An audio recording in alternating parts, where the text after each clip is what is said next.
Welcome on this December 14th, 1995, to the fifth in our series of interviews with the Reverend Dr. Harold L. Mitton, former principal and professor at Acadia Divinity College.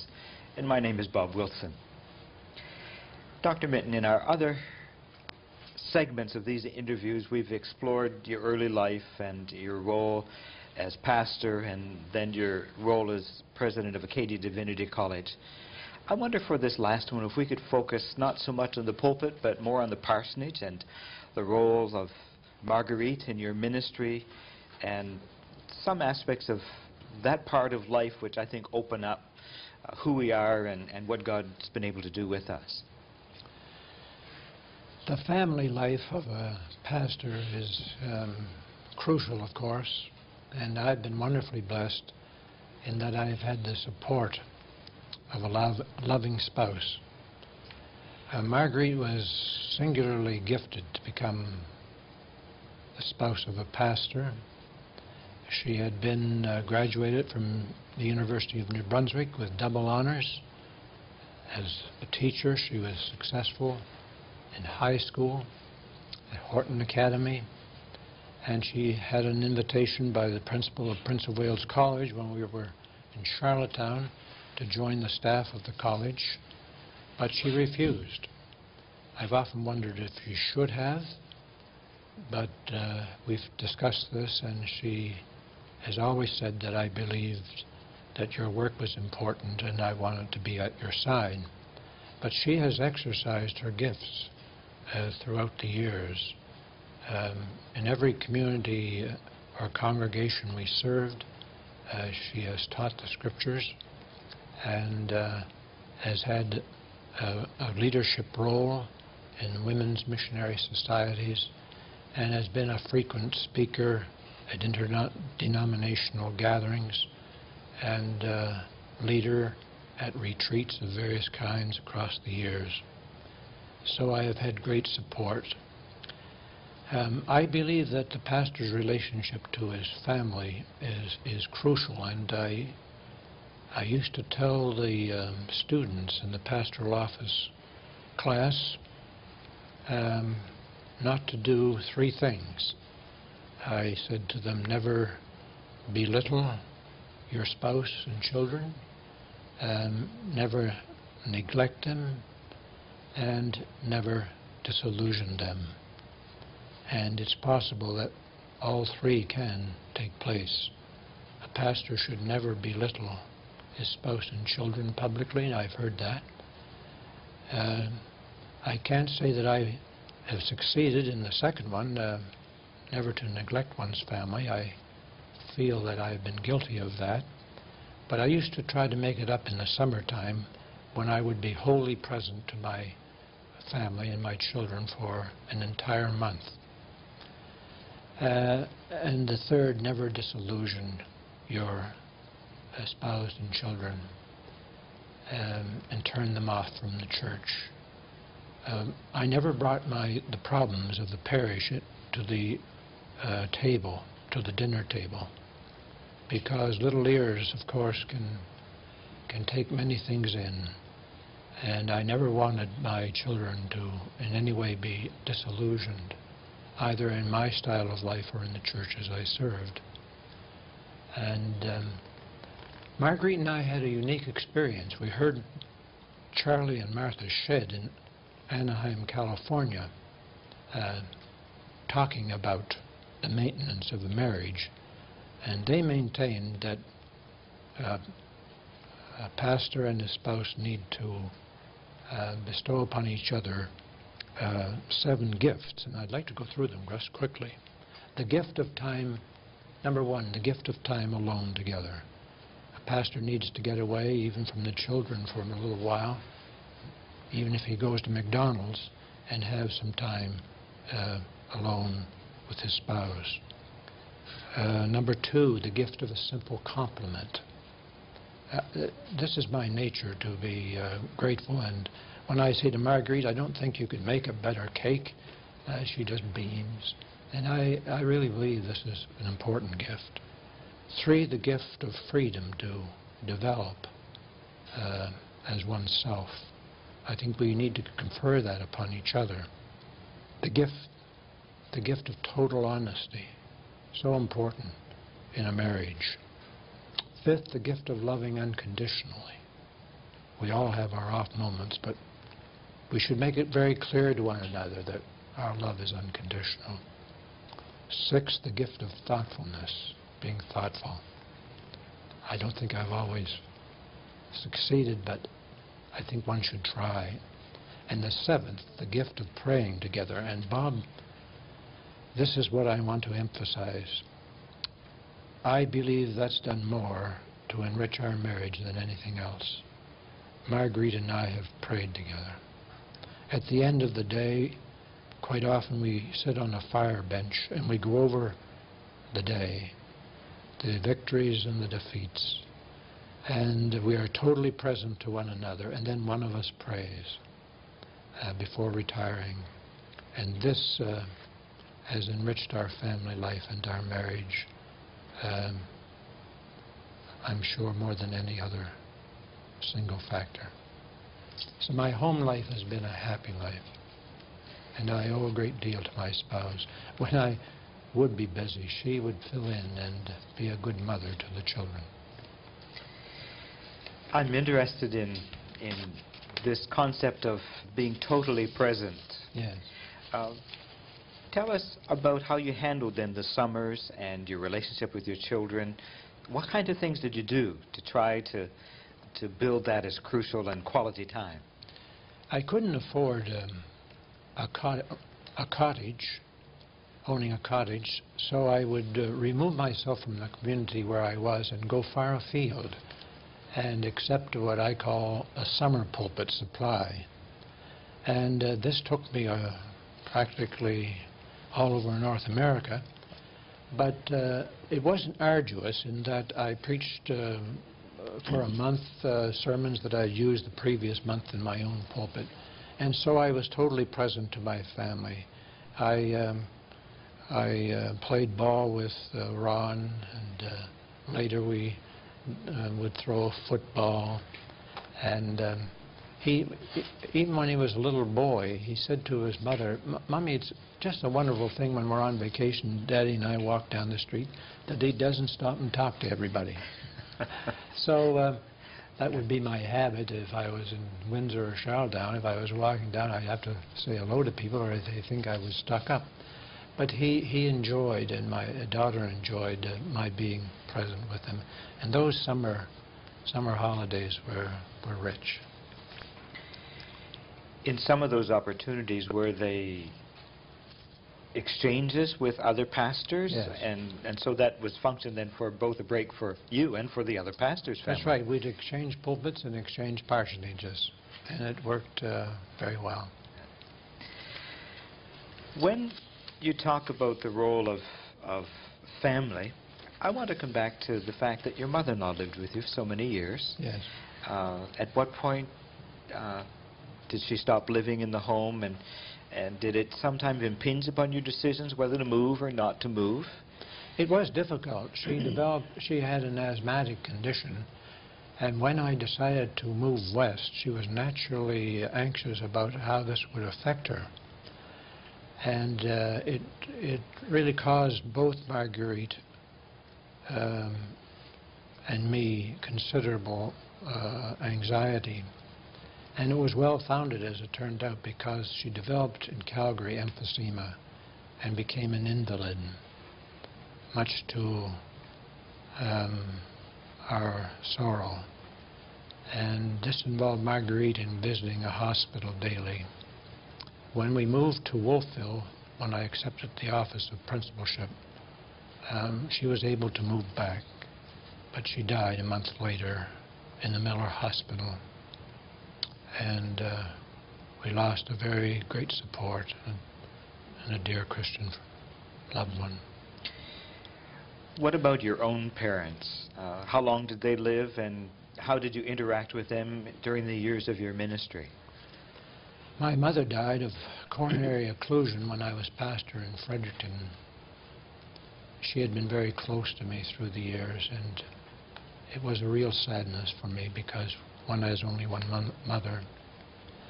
My father survived her death, and when I told him, he was in the Spencer home at the time, that I was moving to Calgary, he took it very courageously. It was quite a dislocation. But he simply said, if that's what you feel the Lord wants you to do, that's all right with me. And he died just prior to my returning east. And but I rejoice that I have the assurance that both are in the Father's house on high. I had the joy of being a student at United Baptist Bible Training School when your brother Don was principal.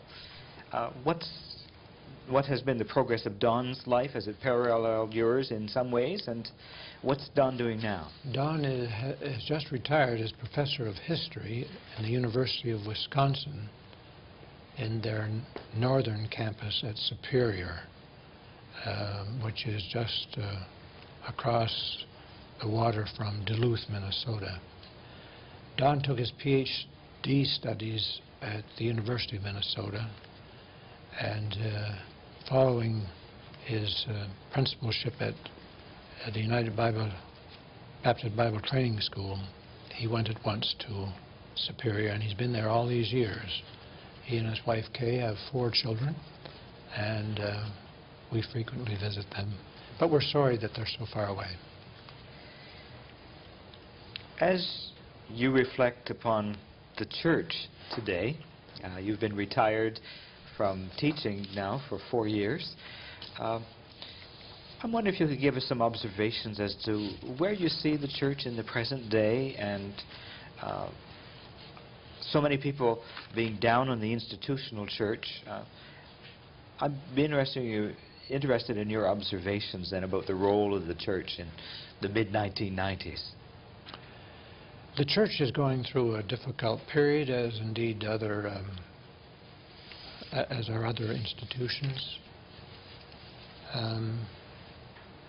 I have a great number of concerns about the present situation. I don't know whether, again, we'll have time to go through them.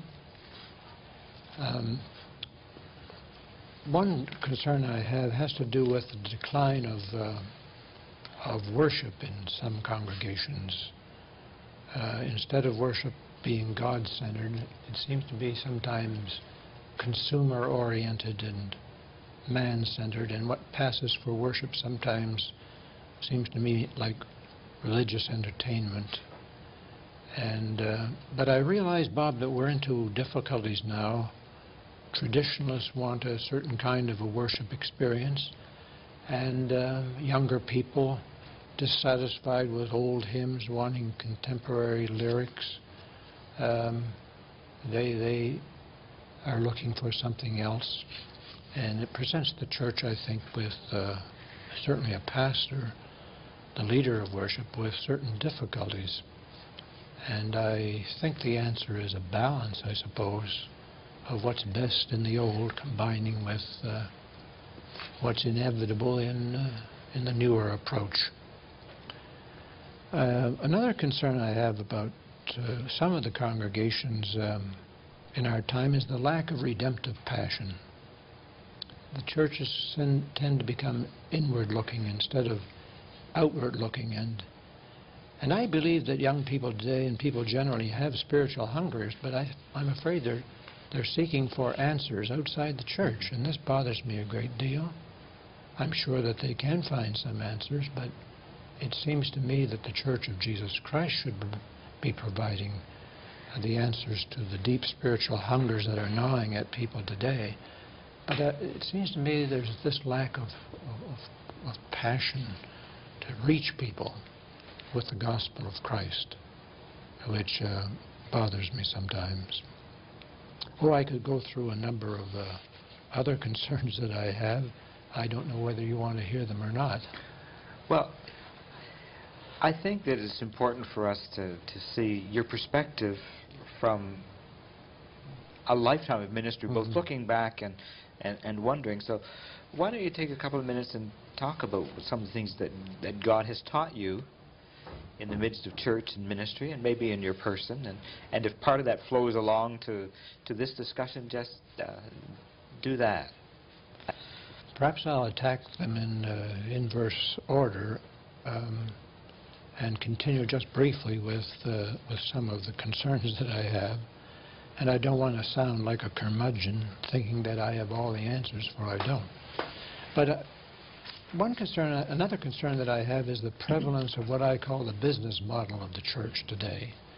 Instead of the church being regarded as a family, the family of the people of God, sometimes it's viewed as a business operation, and there's an emphasis on pastors having written contracts and so forth, and the congregation speak of hiring and firing pastors.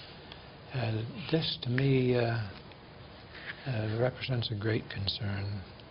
I think there needs to be greater love shown in the congregation of God's people. Another concern I have is what I would call pastor abuse. And this is something new. I told you earlier the enormous respect of people when I began had for the pastoral office. But it seems to me that in some congregations there are two kinds of forces. There are the what I would call the power brokers, who, if they don't like the minister, form a coalition in order to get rid of him. And then in some congregations there are the deal killers who kill or squelch every suggestion that the pastor brings forward until he is utterly disheartened. I think there's some of that creeping in. I don't say it's all that widespread, but I know that some pastors even have been hospitalized because of the result of being cruelly, you might say, fired, to use that business model term. And this causes me some distress. Not that pastors always exert good judgment. Maybe sometimes they are in the fault, but I do hope that these conditions don't prevail too widely. I could talk about other concerns, but I think I'll let it go at that, other than to say that this change of nomenclature to Canadian Baptist Ministries has bothered me. And I hope I'm not offending people, but there doesn't seem to be any ecclesiastical connotation to that nomenclature. It isn't just what we do, certainly, but who we are. And this word ministries just suggests to me what we're doing. And I wish we had retained something like the Canadian Baptist Federation, and I think the cause of missions would still, under CBIM, be receiving more monies from the people. But that's the list of concerns that I have. Well, I wonder if I can pursue this last one, whether it reflects in the 90s the distrust of sort of institutional structures and much more activity being part of what the church is supposed to do and be. And that may be more of a comment than a question. I wonder if we then can go on to, at this stage of life as you look back, what have you discovered that you think would be helpful for other people who are beginning along the road to ministry and pastoral ministry and service in the church? Generally speaking, I've discovered that one has to live with ambiguities if one is to survive at all. The ambiguity of why bad things happen to good people, the ambiguity of unanswered prayer, and so on. I think one has to live with ambiguities. Now we see through a glass darkly, and while we have strong convictions that guide us, there are certain ambiguities that we have to come to grips with. I think it's one of the things I'm discovering is that how difficult it is to keep up with the rate of change in the world. I don't know how you find it, Bob, but I'm finding it difficult in retirement to keep up. I'm not part of the information highway like I'd like to be. But do you realize that through radio and television, newspapers and magazines, we receive 3,000 images a day, and in the next few years this is going to be increased sixfold, and we will be receiving 18,000 images per day.